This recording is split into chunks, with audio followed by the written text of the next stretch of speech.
Ok. Queridos amigos, saludos. Este es José Illescas y Ketty. Estamos aquí transmitiendo fuera de casa. Estamos de vacaciones en la República Dominicana, en ah, Puerto Plata, precisamente. Y vamos a hacer una mini sesión desde Puerto Plata para terminar el documento 54. ¿No? Los problemas de la rebelión de Lucifer. Nos quedamos en el último numeral, el número 6. Sí, el triunfo del amor. Vamos a compartir el documento. Kitty nos va a hacer el favor de leer y yo voy a comentar brevemente cada uno de estos párrafos. Ok. Ok, entonces, ahora sí.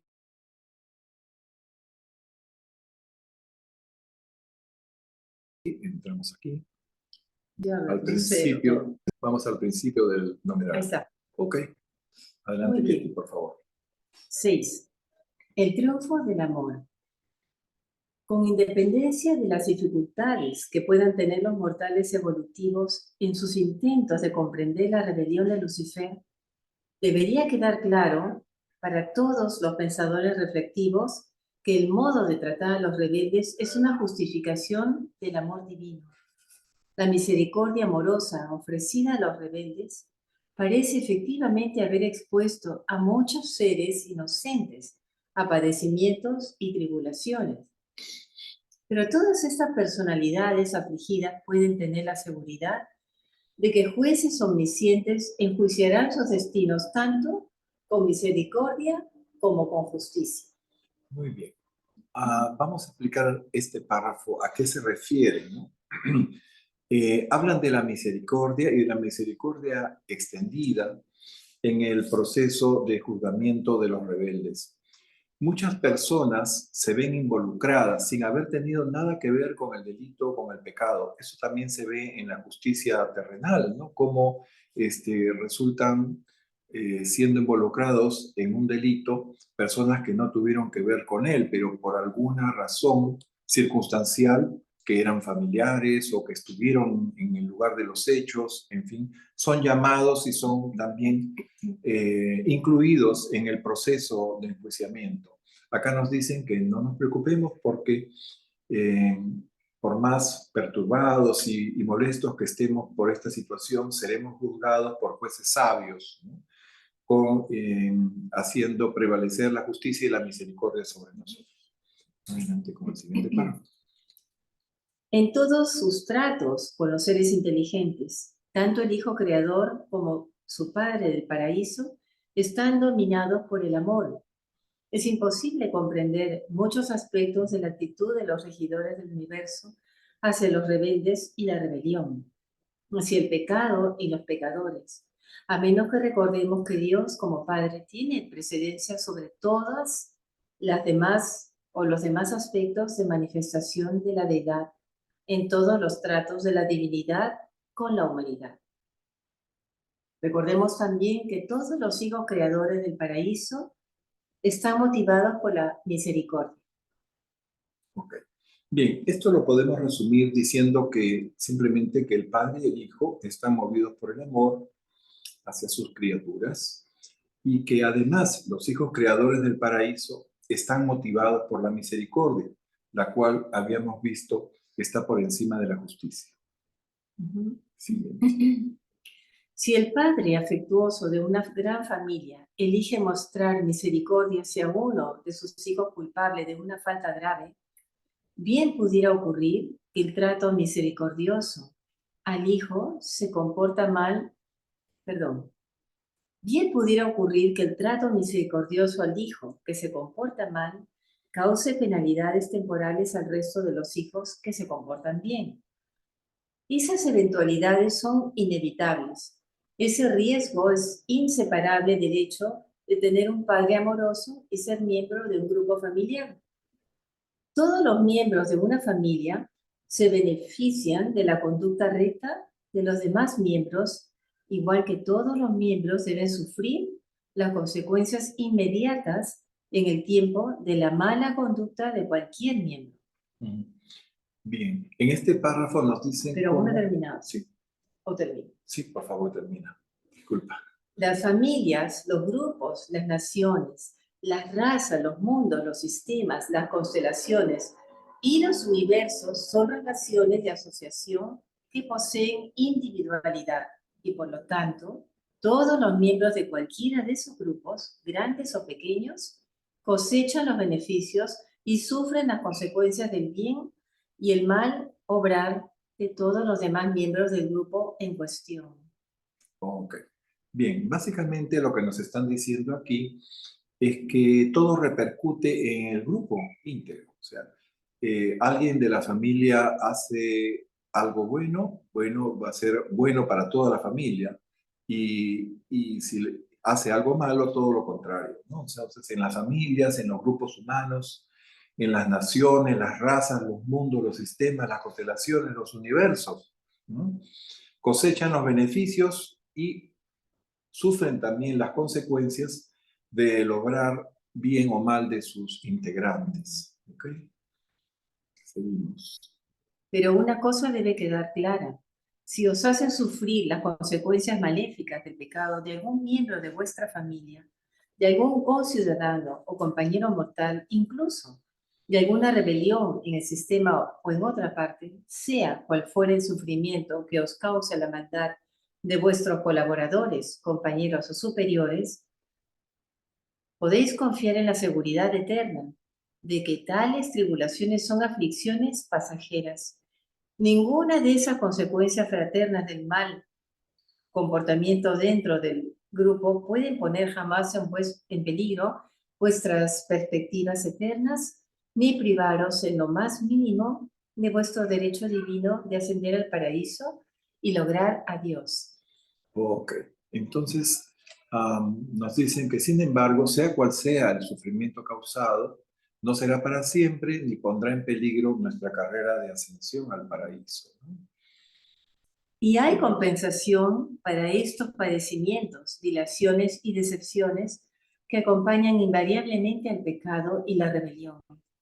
Entre las muchas repercusiones valiosas de la rebelión de Lucifer que se podrían mencionar, solo destacaré el avance en las carreras de aquellos mortales ascendentes, ciudadanos de Jerusalén, que al resistirse a las sofisterías del pecado, se pusieron en situación de convertirse en futuros mensajeros poderosos, en compañeros de mi propia orden.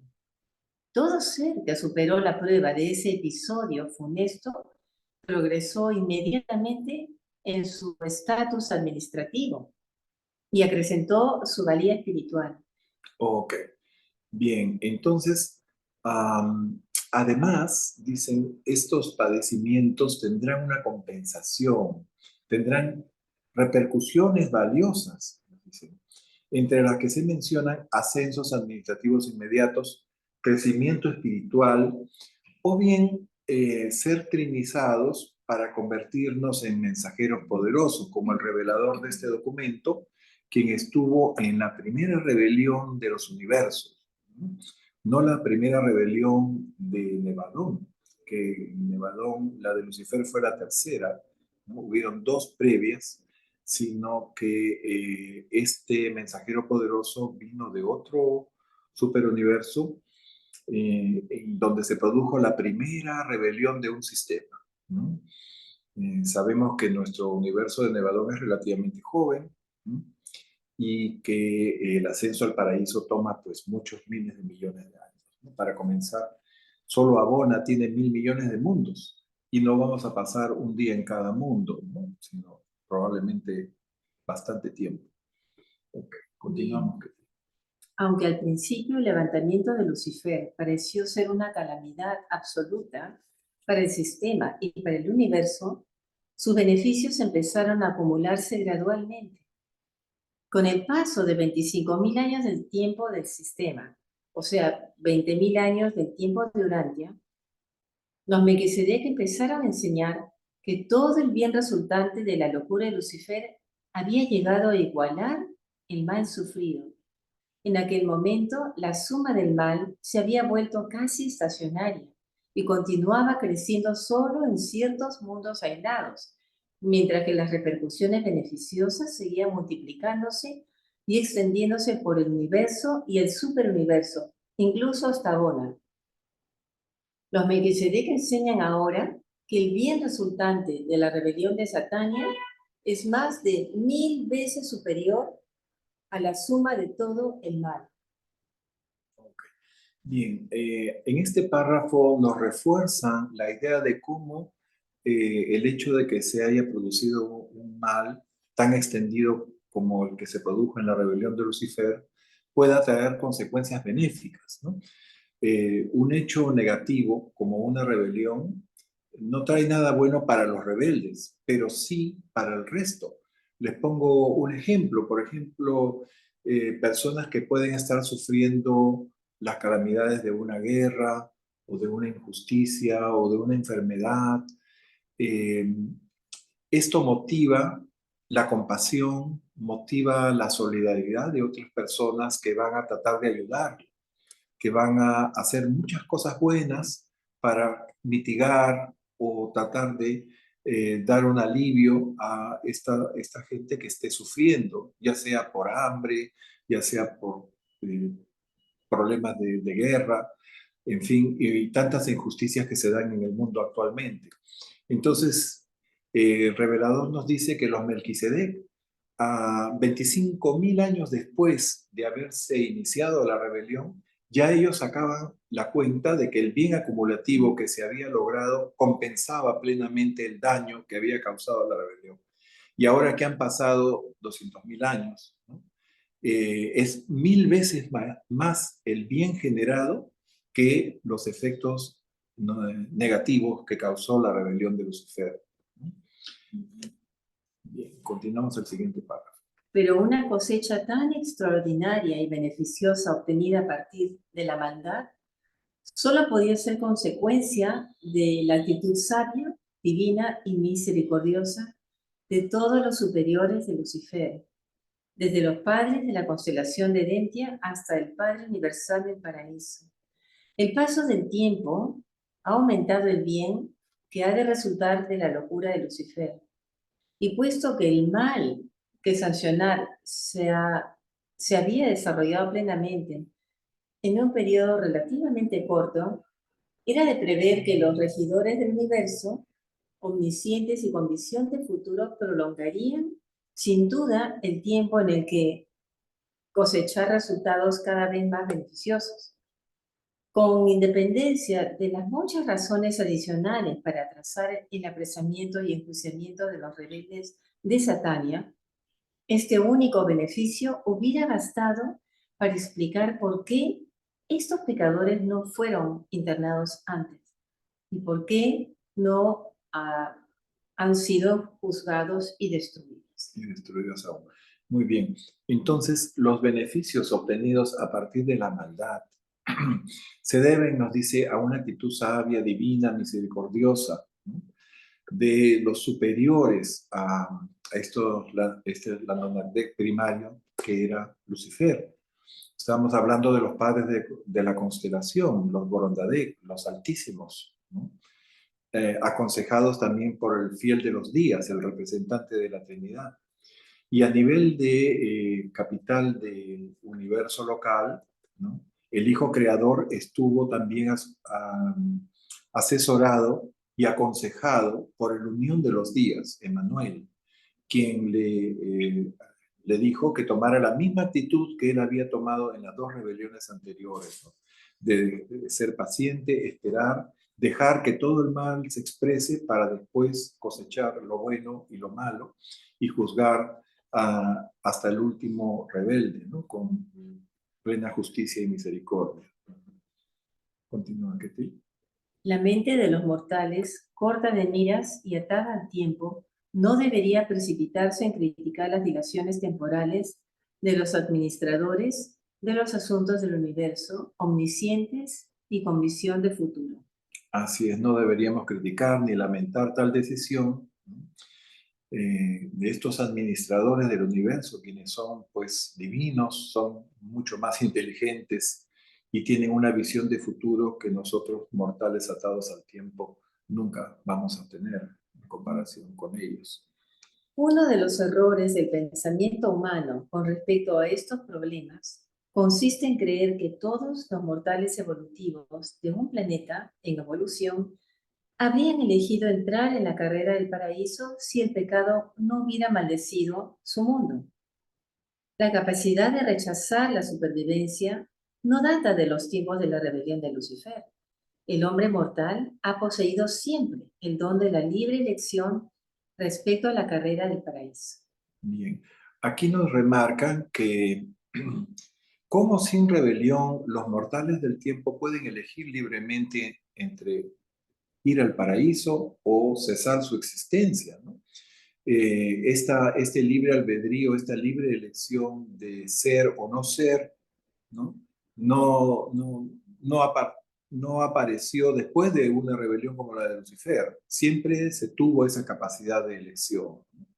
No es consecuencia de la rebelión de Lucifer y no, si no hubiera rebelión, todos iríamos al paraíso, no necesariamente, solamente los que deciden hacer la voluntad de Dios y seguir su camino y bueno, llegar a la fusión con su ajustador.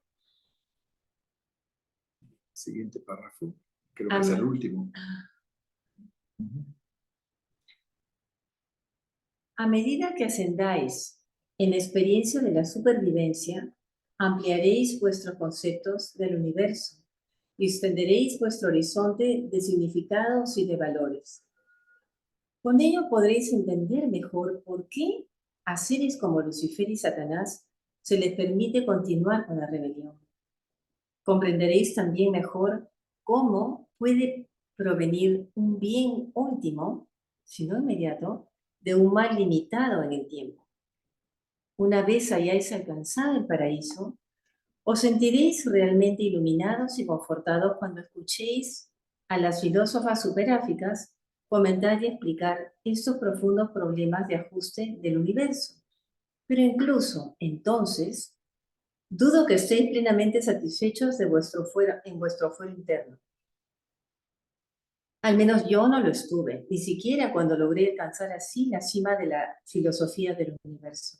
No conseguí comprender plenamente estas complejidades hasta después de haber sido asignado a los deberes administrativos del superuniverso, donde he adquirido, mediante experiencia directa, la capacidad conceptual adecuada para comprender estos polifacéticos problemas con equidad cósmica y filosofía espiritual. Oh, a ver. A medida que ascendáis hacia el paraíso, iréis aprendiendo gradualmente que muchas características problemáticas de la administración del universo solo se pueden comprender tras adquirir una mayor capacidad experiencial y conseguir una mejor visión interior espiritual. La sabiduría cósmica es esencial para entender las situaciones cósmicas. El documento presentado ha sido presentado por un mensajero poderoso, superviviente, experiencial de la primera rebelión de un sistema en los universos del tiempo, adscrito ahora al gobierno del superuniverso de Orbotón y que actúa en este asunto a petición de Gabriel de Salvo. Okay. Entonces, sí, vamos a volver acá, dejar de compartir y comentar este último párrafo, ¿no? Que nos dicen que a medida que ascendamos, sí, a medida que ascendamos y ampliemos nuestro horizonte de significados y valores, ¿no? Entenderemos mejor por qué se permitió a los rebeldes continuar con la rebelión, ¿no? Porque nos hablan de Lucifer y Satanás, pero ellos ya están encadenados, ya están en prisión, ya están recluidos en los mundos, en el primer mundo prisión del Padre, pero los príncipes planetarios y sus secuaces siguen libres en los planetas. Y así van a continuar hasta que todo el mal extendido y enraizado en esos mundos se exprese y puedan ser todos bien diferenciados, juzgados con justicia y misericordia, ¿no? Nos dicen también que cuando lleguemos al paraíso, los supernafines primarios, filósofos, ¿no? Nos van a dar las luces, nos van a explicar mejor estas cosas, ¿no? Sin embargo, para algunos no, como para el revelador no fue suficiente eso, tuvo que ir a los mundos, tuvo que regresar a un superuniverso, ¿no? Ser asignado a deberes administrativos para comprender estas complejidades plenamente, ¿no? Y como les decía, este mensajero poderoso estuvo en la primera rebelión de todos los universos, no la primera de Nevador. Y con esto terminamos el documento 54. Estamos listos para empezar en nuestra siguiente sesión desde Toronto, el documento 55. Y a todos ustedes, gracias por atender eh, esta explicación de Durante Toronto y estamos viéndonos la próxima semana. Muchas gracias a todos.